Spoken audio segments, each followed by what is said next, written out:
Yeah. I'll get the house painted and the trash out. No, I'm calling the plumber. I'm calling the plumber Tuesday, I think. Yeah. Oh, there's that groundhog again. I'm gonna have to call you right back. Love you.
Well, all right, good people. In all seriousness, we do have a rodent problem, not just with the groundhog. We hope it's just one groundhog, but it may be more than one, but rats as well. We were keeping chickens for a while, and having chickens means having chicken feed. Having chicken feed means having rats, and the rat population has gotten out of hand as well. And between the groundhog and the rats, they demolished several hundred pounds of produce last year.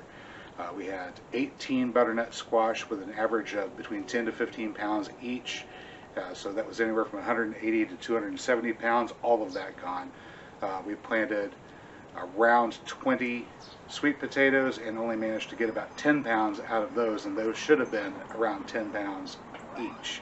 So another couple hundred pounds of produce lost. So really a lot of food just taken out by the rodents. So this year we've resolved that we are going to do something about them, and I was thinking about going full on Caddyshack and getting the dynamite and blowing it up, but I figured just the big guns will be good enough.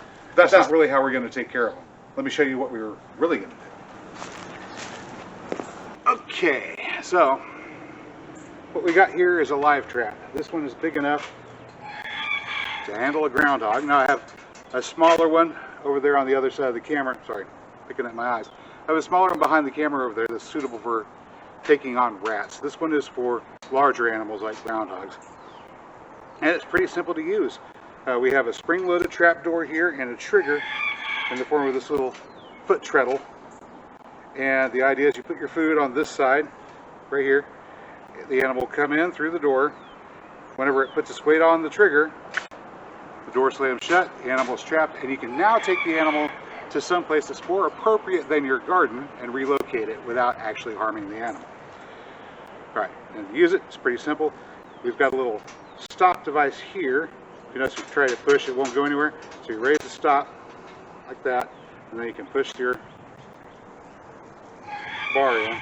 This allows you to raise the door, and if you're not ready to set the trap just yet, you can use this little hook to keep it open. And I'm not ready to set the trap just yet because I need to prepare my bait. For bait, since I know that our groundhog likes sweet potatoes, I got a sweet potato. And I'm just going to cut out a piece of sweet potato for it.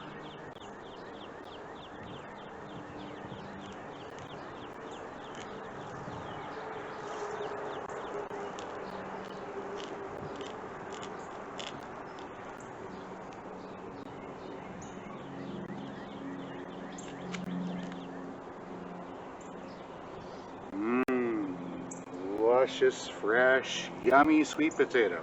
You think the groundhog will like that? Well, we'll find out. So let's go ahead and put that way back in here. Wow, that's a long ways. I'm going to push it as far back as it'll go because I want to make sure the groundhog actually gets to the trigger. All right, now to set the trigger, we have this little tiny hook and a notch right here at the top of the trap. See where that is? All right. And we just take that and put the hello. Put the trigger in the notch.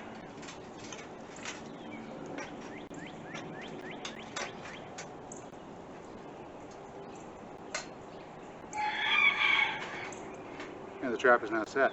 Now all I have to do is take this and put it someplace where I know the groundhog is going to be, and wait and see what happens.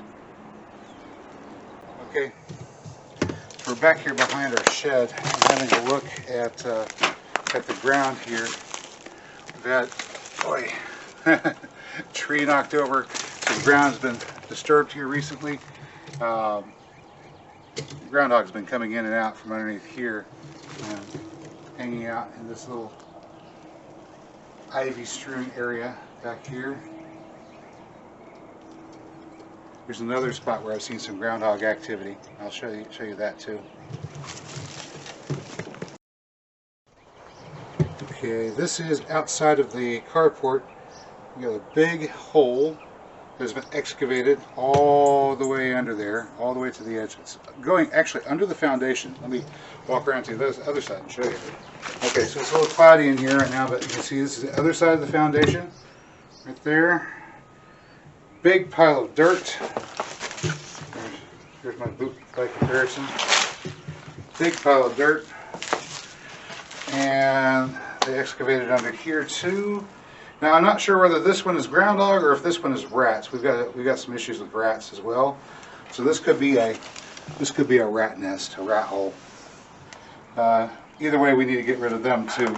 Okay, now rats are usually nocturnal, but there are a few nice secluded shady spots which you'll occasionally see them cavorting about during the daytime. So I've got the rest of this potato here, and I've got a rat trap. This one's perfectly sized for rats. Works the same way. We raise the little stop up here, push the spring down, pull the door up, and then use the hook at the top to hold it while we set the rest of the trap. In this case, I need to get in here and get the instructions out, which I never bothered to read. Didn't really need to. Grew up with these things. Anyway, go ahead and see about cutting out a piece of bait here. There's a nice little chunk of a sweet potato. Should be nice and tasty for a little rat.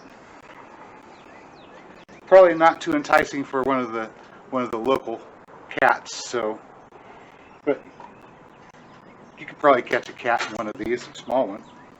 All right, so we put that back here on the other side of the tread. Okay, and then up here, we remove the hook so I can set the trap. We want to make sure that this hook, that's right here, comes up. There we go. Notice how the foot tread comes up like that. Now, if you were to hit this tread, I'm going to go ahead and put my hand over here to catch it. So if you hit the tread, I'm going to hit it with my finger, it releases the trap. Simple operation. Simple. Okay.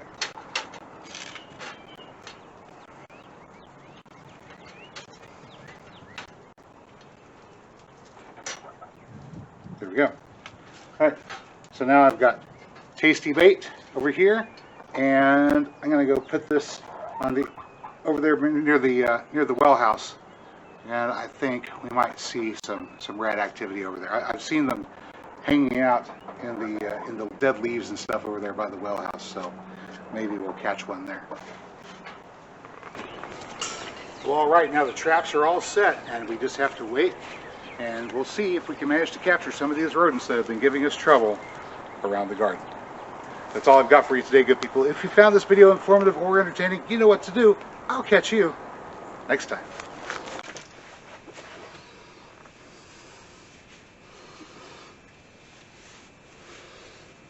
Oh, let's not be ridiculous.